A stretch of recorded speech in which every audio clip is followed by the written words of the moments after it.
Saya di sini bersama Kevin Ariski Aprilian, Arif Nur Hidayat, dan saya sendiri Ilham Aziz Rosadi akan mempresentasikan UAS mata kuliah Sistem Pengawasan Pemerintahan dengan judul Perspektif dari Penyelenggaraan Sistem Pengawasan Intern Pemerintah atau yang disebut SPIP.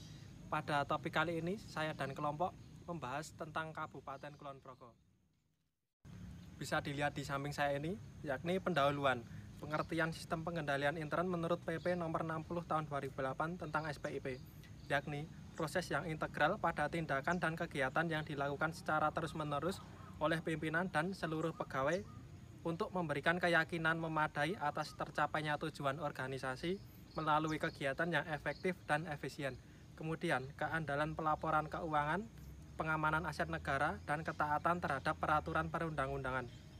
Bisa dilihat, SPIP dapat diartikan sebagai satu sistem pengendalian pemerintah yang dilaksanakan oleh Badan Pengawasan Keuangan dan Pembangunan atau yang disebut BPKP dan Inspektorat melalui aparat pengawasan intern pemerintah atau yang disebut APIP.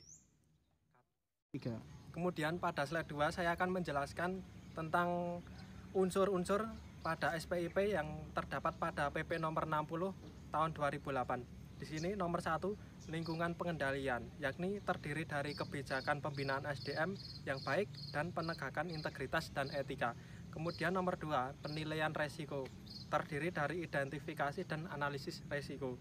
Kemudian yang ketiga bisa dilihat kegiatan pengendalian terdiri dari review kinerja, pembinaan aset. Kemudian nomor 4, informasi dan komunikasi, yang terdiri dari sarana komunikasi, manajemen sistem, dan informasi.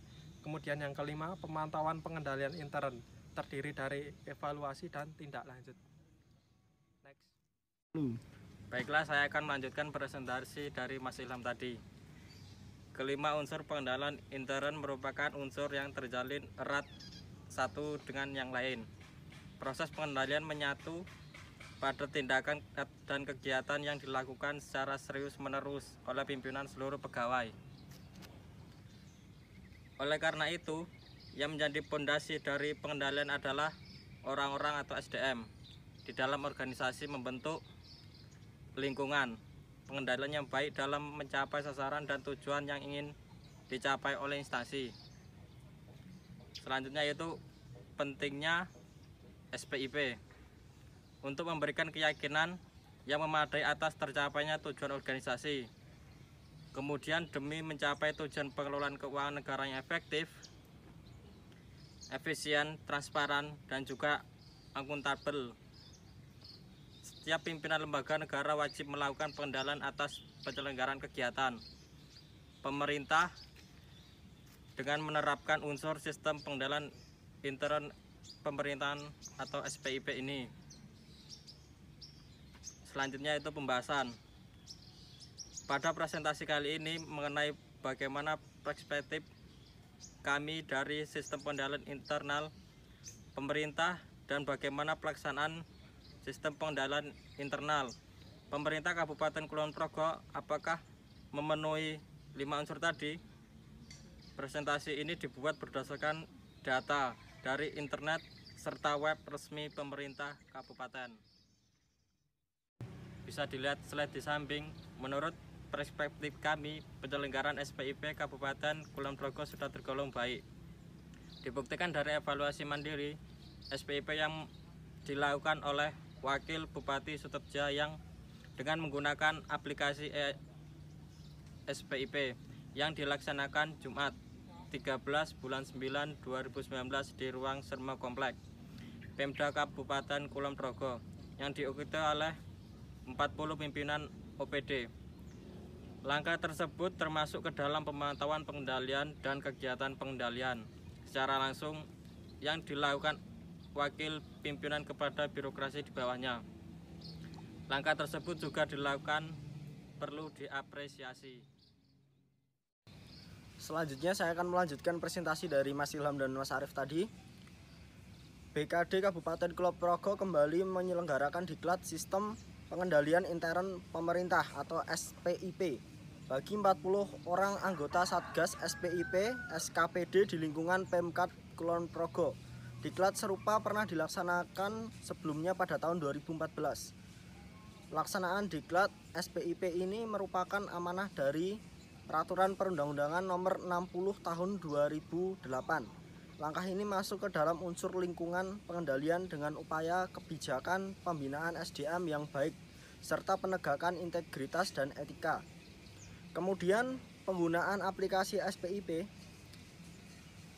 tersebut berguna untuk mempercepat proses penilaian mandiri yang sebelumnya dilakukan secara manual. Walaupun penilaian dilakukan secara elektronik tanpa menggunakan unggah bukti. Namun pengisian kuesioner pada aplikasi harus disesuaikan dengan kondisi yang ada. Mengingat penilaian akhir maturitas mengharuskan adanya pembuktian dokumen pendukung. Untuk itu, kerjasama yang baik antara asesor dengan responden sangat diperlukan untuk mempercepat proses penilaian dan hasil penelitian yang maksimal.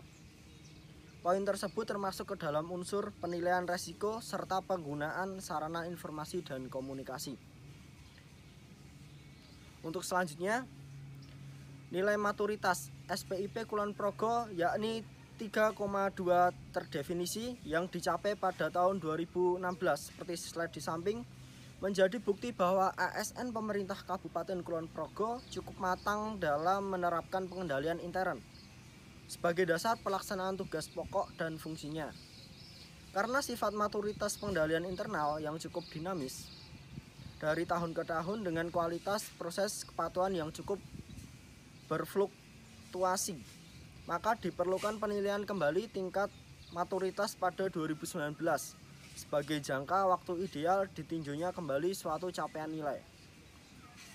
Kesimpulannya, SPIP Kabupaten Kulon Progo sudah tergolong baik. Dibuktikan dari beberapa contoh yang dipaparkan tersebut yang sudah memenuhi 5 unsur SPIP sesuai dengan Peraturan Perundang-undangan Nomor 60 Tahun 2008. Sekian presentasi dari kita bertiga. Terima kasih.